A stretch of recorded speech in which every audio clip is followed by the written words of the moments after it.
Here is Divine Exchange, and this is an 8-year-old 16 two-hand thoroughbred mare by Verrazano, and she's out of a broken bow mare, so a very well-bred mare. And I always love a Verrazano. I've been lucky enough to sit on quite a few, to have a couple, and they are just always super athletic, really beautiful horses with a lovely sporty way of going.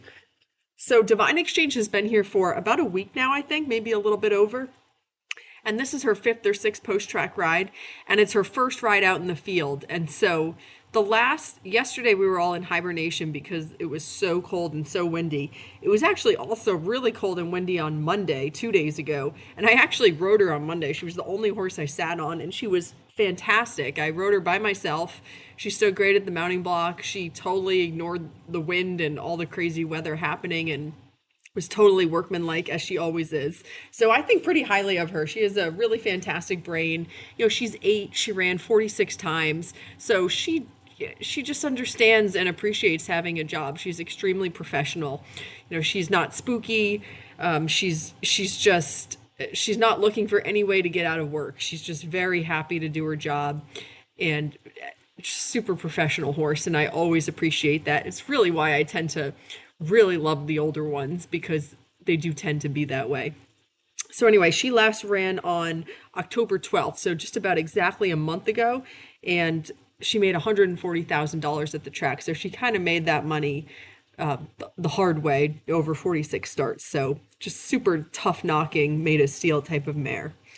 It's actually so impressive. She ran so much and very recently, and she just moves absolutely beautifully.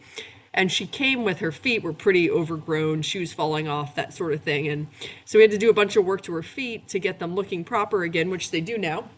And she's feeling great on her feet. She's totally adjusted to being barefoot behind.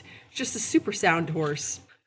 So anyway, first ride out in the field, kind of a big deal. It was finally a little bit warmer today, but when I got around to riding her this afternoon, the wind had picked back up. So I know you can't really tell from the video, but you'll just have to take my word for it that it was very windy, and traffic is going by and things are blowing around, and so just sort of a lot of energy sort of going on out in the field, especially for her first ride out in the field. And she was just fantastic, as I thought she would be, right?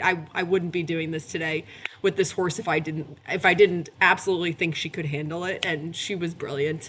I actually thought that we had the best work that we've had out in the field.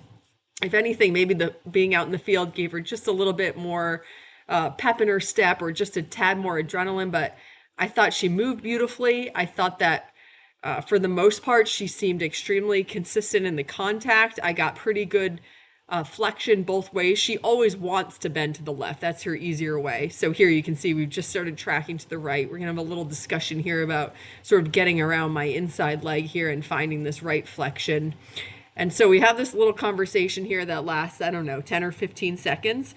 And then here she comes through on the right side, and I gotta say, then she holds it. I mean, there was very little conversation happening about the right bend. Once I got her to sort of take this breath here, wrap around my inside leg, she was incredibly consistent about it. And so I was really happy with that. She also did some really nice canter work to the right out in the field. And then I thought this here felt fantastic. I was super happy. I was looking at Billy there to make sure he was taking video, because I was thinking to myself that she feels like $1,000,000. And she looks it as well.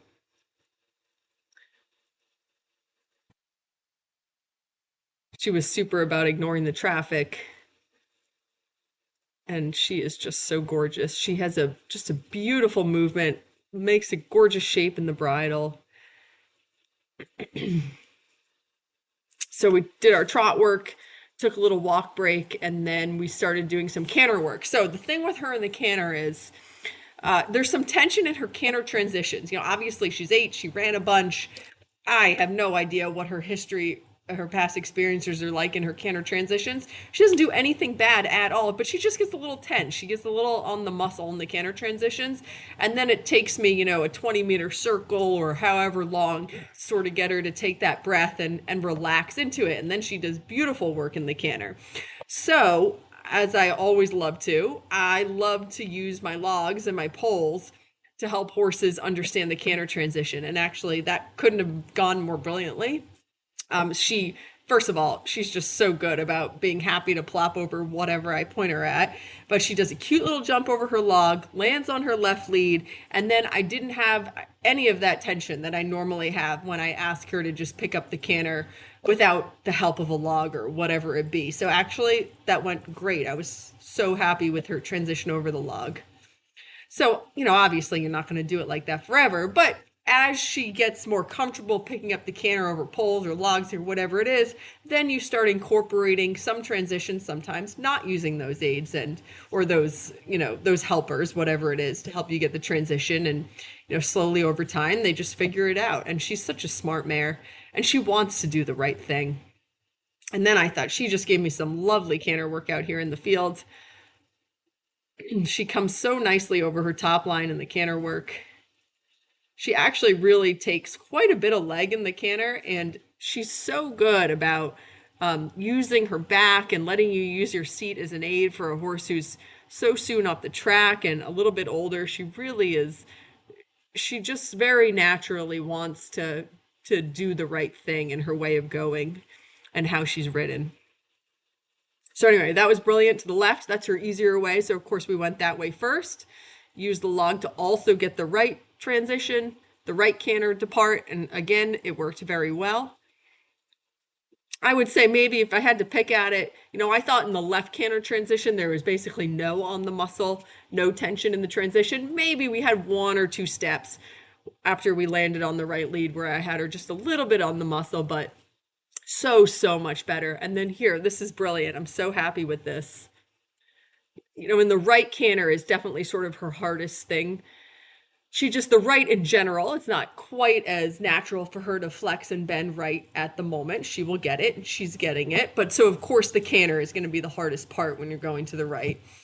And I have to say that I think I had her the best I've had her, just up off her right shoulder, bending to the right in that canter. So I thought the field was really good for her.